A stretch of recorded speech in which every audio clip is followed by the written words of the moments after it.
Kasih karunia dan damai sejahtera dari Allah Bapa kita dan dari anaknya Tuhan Yesus Kristus menyertai kamu sekalian. Amin.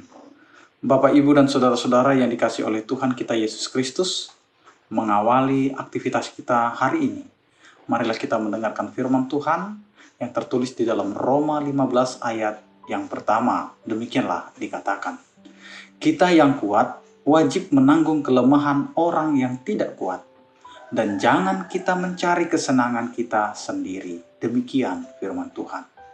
Bapak, Ibu, dan saudara-saudara yang dikasihi Tuhan kita Yesus Kristus dimanapun kita berada saat ini, jangan mencari untung dari orang yang lemah.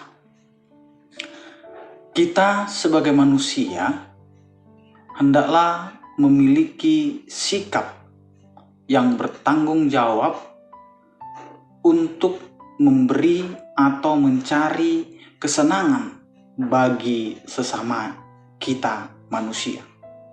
Kita hidup bukan untuk diri kita sendiri, tetapi kita hidup memiliki tanggung jawab dari Allah untuk memberikan hal yang berarti bagi sesama kita.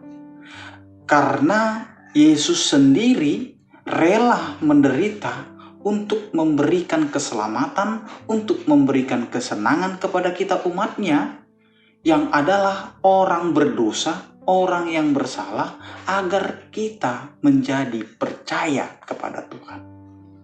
Bapak, Ibu, dan saudara-saudara yang dikasihi oleh Tuhan kita Yesus Kristus, kita harus ingat, kita ini pada awalnya adalah orang-orang yang lemah, orang-orang yang hidup dalam keberdosaan, tetapi Allah memberikan pengampunan, Allah memberikan kekuatan, serta memberikan penyertaannya, sehingga kita yang tadinya lemah menjadi dikuatkan.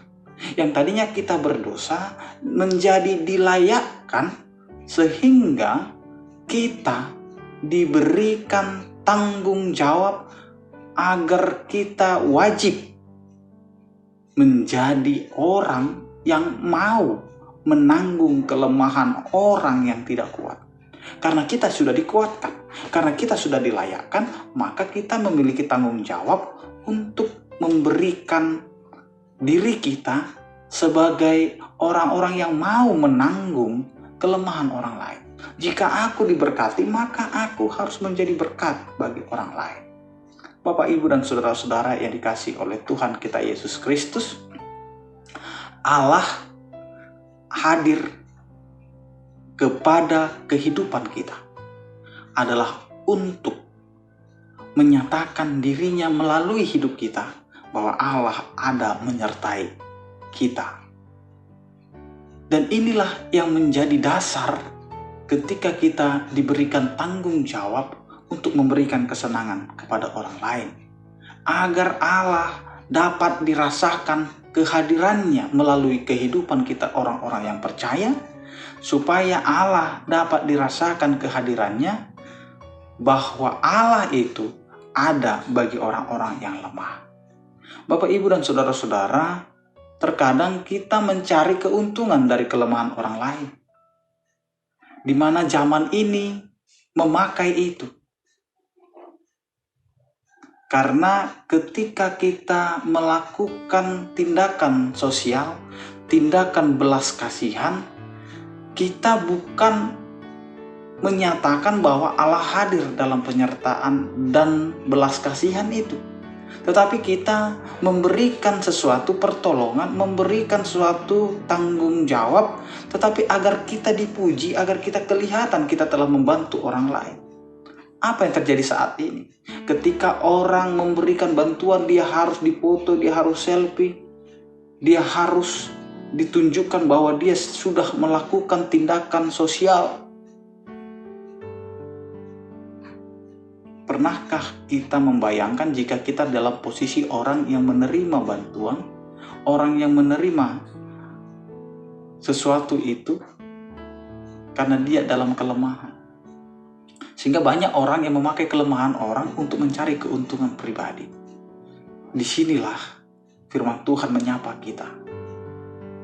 kita bertanggung jawab atas kelemahan orang lain.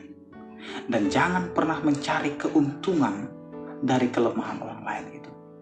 Karena Kristus telah memberikan hidupnya untuk suatu kesenangan, untuk suatu keselamatan bagi orang yang percaya, bagi orang yang mau menerima kehadiran Tuhan.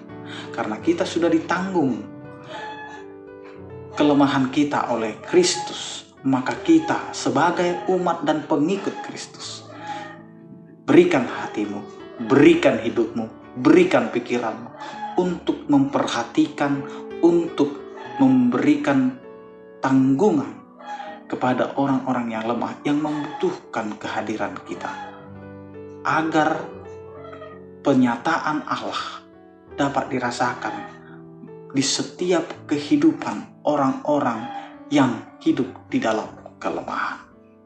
Amin, kita berdoa. Terima kasih Tuhan, penyertaan kasih setiamu menyertai kehidupan kami. Ajari kami untuk melakukan tanggung jawab kami sebagai orang percaya yang telah Engkau layakkan, yang telah Engkau kuatkan di dalam kehidupan kami sehari-hari. Kami sadar Tuhan, awalnya kami adalah orang-orang yang lemah, tetapi Engkau Tuhan yang memberikan kekuatan kepada kami. Karena itu ajari kami untuk melakukan apa yang Engkau firmankan hari ini. Di dalam setiap aktivitas kami, pekerjaan kami, biarlah Tuhan kami menjadi orang-orang yang melakukan pekerjaan yang berguna untuk kemuliaan bagi nama-Mu. Yang sakit biarlah Engkau Tuhan yang memberikan kekuatan dan kesehatan. Yang berduka biarlah Engkau Tuhan yang memberikan penghiburan. Yang menghadapi penderitaan dan pergumulan biarlah Engkau Tuhan yang menyertai kehidupan mereka di dalam setiap penderitaan dan pergumulan mereka. Kami percaya Tuhan, ketika umat-Mu merindukan permintaan tentang berkat rumah tangga, yaitu keturunan, biarlah kasih setia-Mu Tuhan yang mendengar dan memberikan yang terbaik dalam kehidupan keluarga tersebut.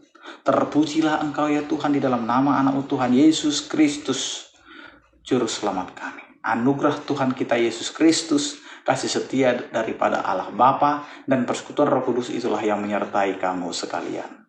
Amin. Selamat beraktivitas, tetap menjaga prokes. Tuhan Yesus memberkati. Salam sehat dari kami, Horas.